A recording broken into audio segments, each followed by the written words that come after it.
Hello, everybody. This is Angel Rebo, the CEO Confident, and we are here today with Neville Joffe. Hi, Neville. How are you? Hello, Angel. Wonderful. Thank you. Good to see you. Good to see you.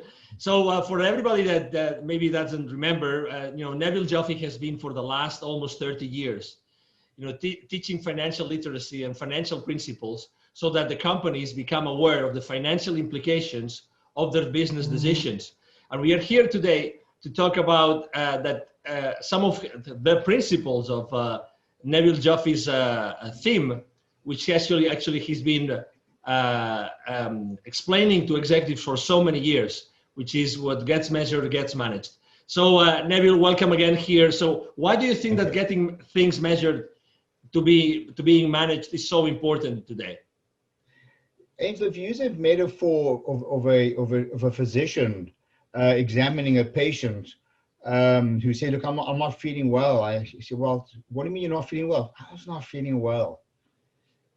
Probably one of the few things a physician is going to do is take his temperature or her temperature, take blood pressure, take a look in the ears, etc., and get a reading of sorts. In the absence of measuring certain vital signs or metrics of the patient, this physician wouldn't even know which direction to take. So in a business, it's no different. We need to measure to manage, because people tend to examine numbers in isolation, and it is so dangerous.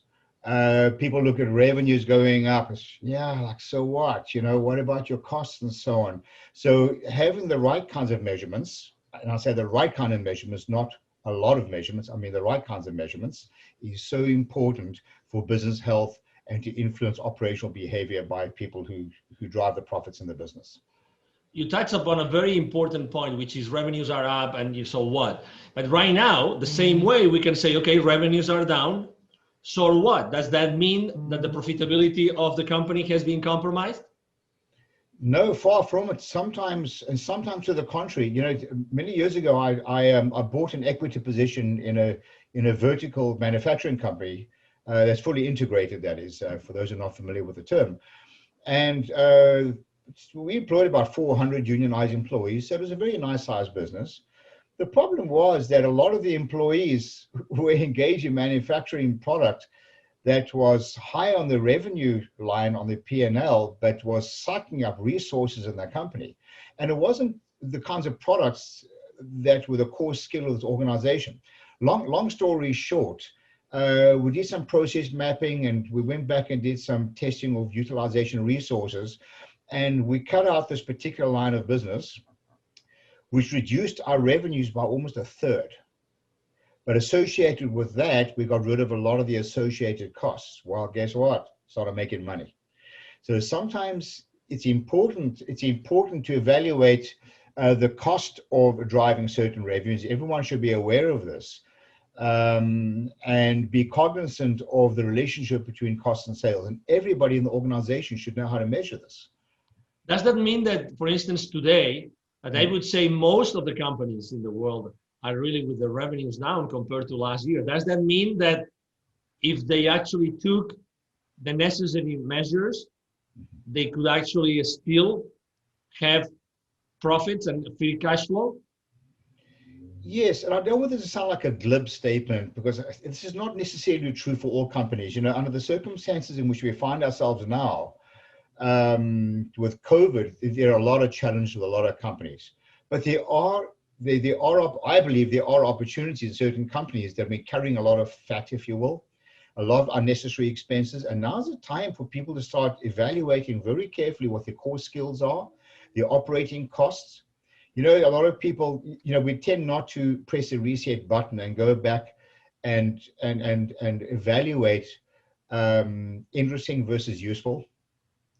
A lot of stuff we do is very interesting and not necessarily useful. A lot of the numbers we generate are interesting, not necessarily useful. That's why we get into the topic of what gets measured gets managed. And sometimes we have to go back and take some very hard decisions and cut a lot of the fat. So this is a really good time to start really measuring very carefully the financial implications of certain operational behaviors and the financial implications of certain types of costs that, and I call this a deprivation test. Just cut out a certain process and see what happens. Quite often you'll find absolutely nothing. Absolutely. what gets measured gets managed is actually part of your latest book, which is right now. I'm really happy I have one of them here with me. It's called, the Baker's Dozen's Rules of Highly Successful Business Operators. If you can see it, we're talking about chapter 2 today, so it couldn't be more timely, right? Because you talk about 12 different principles you have been teaching to more than 20,000 business operators and C-level executives for the last 25, 30 years. Is that correct? Yeah, it is. And in a lot of the organizations I work with a lot of multinational companies and growing entrepreneur organizations alike. And I see the same problem over and over and over again. I've experienced this in my own organizations, in my own companies. So, each of the chapters is broken down to 3 parts. It's the title, which really speaks for itself. What gets measured gets managed. Don't evaluate numbers in isolation. Revenues are vanity. Profits are sanity. Cash flow is reality. These are what the people who've attended my workshops have affectionately called Nevilisms. And this is what the book is really about. So there's a title of the book. There's a very quick read of a story to create context. And at the end of each chapter, as you will see here, there are a lot of questions. And questions which these are really loaded questions. For example, do you have an incentive or compensation plan that everyone clearly understands? Never assume that people clearly understand the numbers. Are there elements of the plan controllable by all those people in the organization? People are measuring to manage, but it's very frustrating when a person's incentive plan is based on certain numbers that are used to measure performance, but they have no control over the numbers.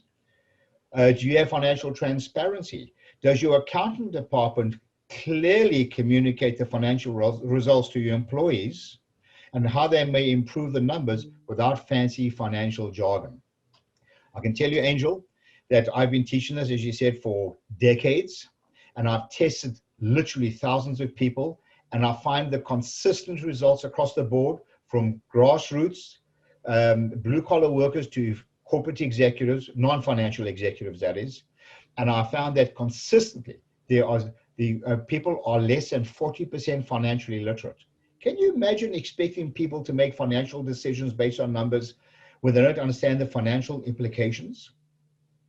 One of the themes or the framework of what I'm trying to communicate to corporate executives is that shareholders invest in a business for one reason and one reason only: to drive sustainable profits and cash flow, right? Sustainable profits and cash flow. But to do that, you need to get your employees engaged. You need to educate them, and only then can you hold them accountable. Exactly. Bang on. So I would like to suggest that, as you read this book, and everybody, we're gonna make sure that people have. I mean, this is a copy which was like printed. The book is still not available for purchasing. We have only. I mean, this has been a book that has been actually made thanks to the contribution of a lot of different executives. Is that correct? Oh, absolutely. We've had several hundred executives from various companies who have been kind enough to contribute to the book, and we've had some really engaging conversations about some of this content. Exactly. So we would definitely like to have more questions from the people that is watching this interview today to actually contribute to the book if they want to do it. So we will be more than glad to do it. Is that correct, Neville? Yes, absolutely. And if anybody wants to see some extract of chapters or some of the questions, please email me at Neville, that's Neville at bizwisdom.com. That's bizwisdom.com, Neville at bizwisdom.com. I'll be happy to send you a soft copy of some of the questions and or even of the chapters and get your input. Excellent. Well, thank you very much, Neville, for being here with us today, and to everybody watching this interview. So thank you very much. I'm sure that you have enjoyed this conversation as much as we have, and you have a wonderful day. See you soon. Bye-bye. Thank you. Bye-bye now.